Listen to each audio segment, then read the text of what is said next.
بسم اللہ الرحمن الرحیم۔ السلام علیکم۔ روشنیوں کے شہر کراچی سے 80 کلومیٹر دور بائیں ہاتھ مڑتے ہی کھیڑتھر پارک شروع ہو جاتا ہے۔ وہاں مولا بخش نامی ایک محنتی، ایماندار اور بڑا انسان رہتا تھا۔ بہت دور جا کر 4 سینٹر آتا تھا جہاں مولا بخش کام کرتا تھا، اور کام بھی کیسا! وہ پارک میں سارا دن صفائی کرتا اور پانی کا چھڑکاؤ کرتا تھا۔ جون کے مہینے میں جب لو چلتی اور سپہر میں مولا بخش زمین پر پہلی بار چھڑکاؤ کرتا تو ساری مٹی سے سن سن کی آواز آتی اور گرم بھاپ اٹھتی تھی۔ مولا بخش خوش تھا کہ اس کے بھائی، جس کی زمین ضلع دادو میں تھی، نے حب کے خاندان میں شادی کی ہے۔ حب کی زمین سے بلوچستان شروع ہوتا ہے۔ مولا بخش کا گھر سندھ اور بلوچستان کے بیچوں بیچ پڑتا تھا۔ اس کے گھر بھائی اور اس کے بچے آتے جاتے رہتے تھے۔ مولا بخش کے 2 بیٹے انجو اور منجو صحت مند اور ذہین تھے۔ انجو اور منجو کی عمروں میں تقریباً سال بھر فرق تھا۔ انجو بڑا اور منجو چھوٹا تھا۔ دونوں میں بڑی محبت تھی۔ دونوں اوپر تلے کے بھائی تھے۔ کھیڑتھر کے علاقے میں کیسا مدرسہ اور کہاں کا اسکول! دور دور تک پھیلی سخت زمین، پتھریلی اور کانٹوں سے بھری جھڑیاں۔ مولا بخش اتنا کما لیتا تھا کہ اس کے بیوی بچے پیٹ بھر کے روٹی کھا لیتے تھے، اور رہنے کے لیے ایک کچی پکی حالت میں کوارٹر تھا۔ انجو منجو اپنے دوستوں کے ساتھ کشتی، پٹھو گوڑ گرم، دھوپ چھاں، ڈاک، کس کی ڈاک، پنجو اور گٹے کھیلا کرتے تھے۔ وہاں سارا دن آگ جیسی گرمی رہتی تھی، مگر سورج کے چھپتے ہی ٹھنڈی ہوا چلنے لگتی تھی۔ پیارے دوستو، جب سے دنیا بنی ہے، بچوں نے ہمیشہ بے زبان جانوروں اور پرندوں سے ہی۔ انجو اور منجو کو کھیڑتھر پارک بہت اچھا لگتا تھا۔ وہاں الیار، چنکارا، چیتا، لومڑی گیدڑ اور پہاڑی بکرے آئیبیکس رہتے تھے۔ رنگ پرندوں کے چہچہانے سے خوبصورت سما رہتا تھا، اور ہمیں تو یوں لگتا تھا کہ چڑیوں کے گانے سے سورج سے بھی جلد سو کر اٹھ جایا کرتا تھا۔ انجو منجو کی ایک پہاڑی بکری سے بڑی دوستی تھی۔ وہ پہاڑی بکرا بھی ان کا دوست بن گیا تھا۔ انجو اور منجو دور کر اس کے پاس جاتے ہیں، مگر وہ ہمیشہ کسی پہاڑ کی چٹان پر کھڑا رہتا تھا۔ وہ ہر ایک سے گھبراتا تھا، مگر انجو منجو کو دیکھتا تو سر ہلاتا تھا۔ ان کو جو کبھی اس کی طرف روٹی پھینک دیا کرتا تھا۔ دیکھو بھائی، ہے تو عجیب سی بات، مگر یہ پہاڑی بکرا دونوں کا بہت گہرا دوست بن چکا تھا۔ ایک دن کیا ہوا، صبح 4 بجے کا وقت تھا کہ اچانک دل کا طوفان آیا۔ مولا بخش اپنی بالٹی اٹھائے اپنی ڈیوٹی پر جا رہا تھا۔ ذرا کی ذرا میں ہی ہر طرف اندھیرا ہو گیا۔ وہ تیز چلنے لگا، مگر بہت پرانا بڑا درخت ٹوٹ کر دھڑ سے مولا بخش پر گر گیا۔ وہ منہ کے بل زمین پر گرا، اس کی ٹانگوں سے خون نکلنے لگا۔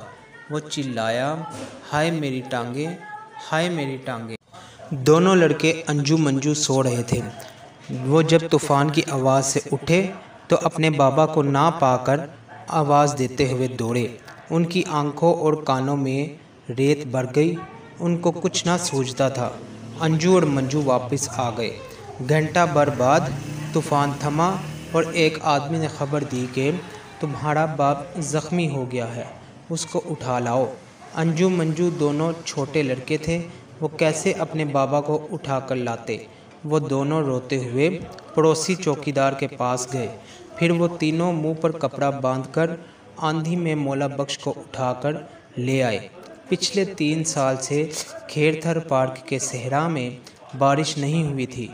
آج کے دن خوب پانی برسا۔ مولا بخش کی ٹانگوں کی ہڈیاں بھی پوری طرح ٹوٹ گئی تھیں۔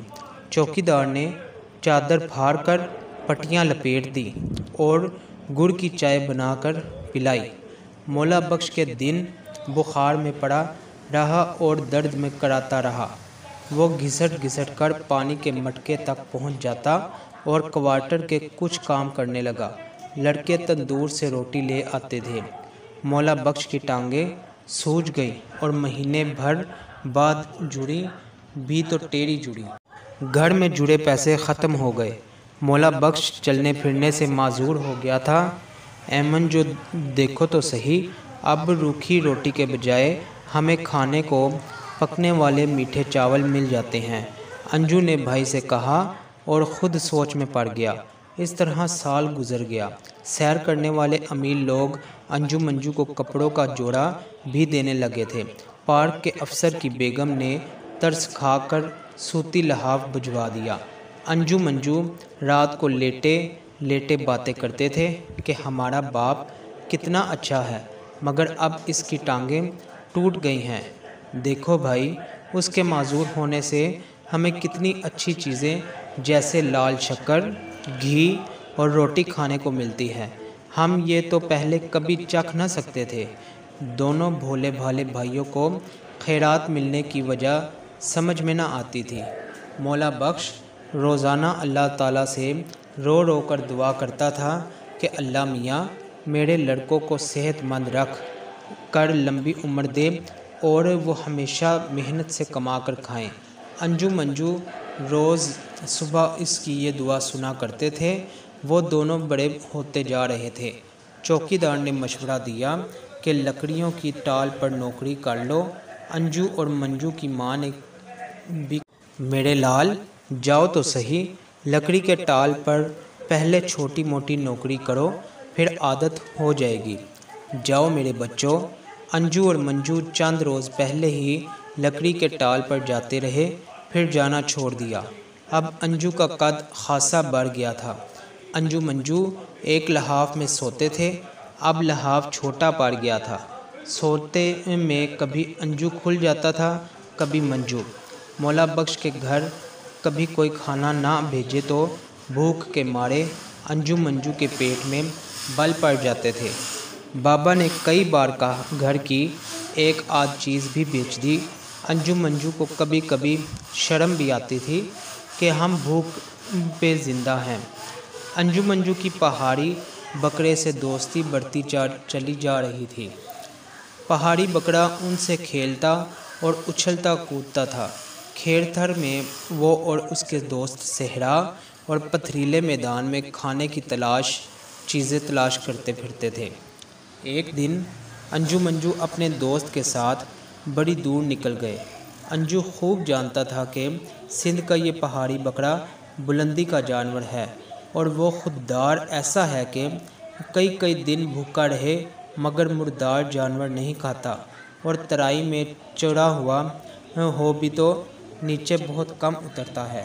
کھیر تھر میں بارش کی کمی، کنویں پانی سے خالی اور زمین و آسمان آگ کی طرح گرم تھے، اور عام طور پر پہاڑی بکرے اگر کہیں معمولی سا سبزہ دیکھتے تو مل کر چرنے جاتے، اور دو بکرے ذرا بلندی پر کھڑے ہو کر رکھوالی کرتے تھے۔ اگر کوئی شکاری اس طرف آ رہا ہوتا یا کوئی خطرہ ہوتا تو رکھوالی والے بکرے منہ سے زور سے آواز نکالتے تھے اور باقی سارے بکرے وہاں سے فوراً بھاگ جاتے تھے۔ انجو منجو کا دوست پہاڑی بکرا 3-4 دن سے خلاف عادت بجائے اپنے گروہ کے اکیلا گھومتا پھرتا رہتا تھا۔ سورج 48 درجے پر، سخت چٹانیں اور ہر طرف سے ریت۔ وہ مردار جانور بھی نہیں کھاتا تھا، اس لیے آہستہ آہستہ چلے جا رہا تھا۔ پھر کیا ہوا، انجو منجو کا دوست پہاڑی بکرا اچانک گم ہو گیا۔ کسی نے بتایا کہ وہ ایک اونچے ٹیلے پر مرا پڑا ہے۔ وہ دن ہے اور آج کا دن ہے کہ انجو منجو اپنے پیارے دوست کے مرنے پر روئے بہت، مگر انہوں نے اپنا اچانک ہر طریقہ بدل لیا، اپنی ساری عادتیں تبدیل کر لی۔ انجو نے اپنے بابا سے کہا کہ کوئی مانگی ہوئی چیز ہمارے گھر نہیں آئے گی۔ منجو نے بابا کا بھیک کا کٹورا توڑ کر پھینک دیا اور دروازے پر کھڑے ہو کر چلا کر کہا کہ کوئی ہمارے گھر کھانا دینے نہ آئے۔ انجو چاٹ سینٹر جا کر سب سے کہہ آیا کہ ہم خود کام کر کے روزی کما رہے ہیں، ہمیں صدقے خیر۔ انجو منجو نے تو شروع میں تو یہ کیا کہ میلوں پیدل چل کر ایک مکتب تک جاتے اور ناظرہ قرآن سادے معنوں کے ساتھ پڑھتے، پھر واپسی پر پوسٹ ماسٹر کے گھر جا کر اس کے برتن دھوتے اور صفائی کا کام کرتے۔ اس طرح سے وہ کچھ رقم کمانے لگے۔ دونوں نے پرائمری اسکول میں تیسری جماعت تک پڑھا اور خط لکھنا، حساب کرنا اور تھوڑا سا اخبار پڑھنا سیکھ لیا۔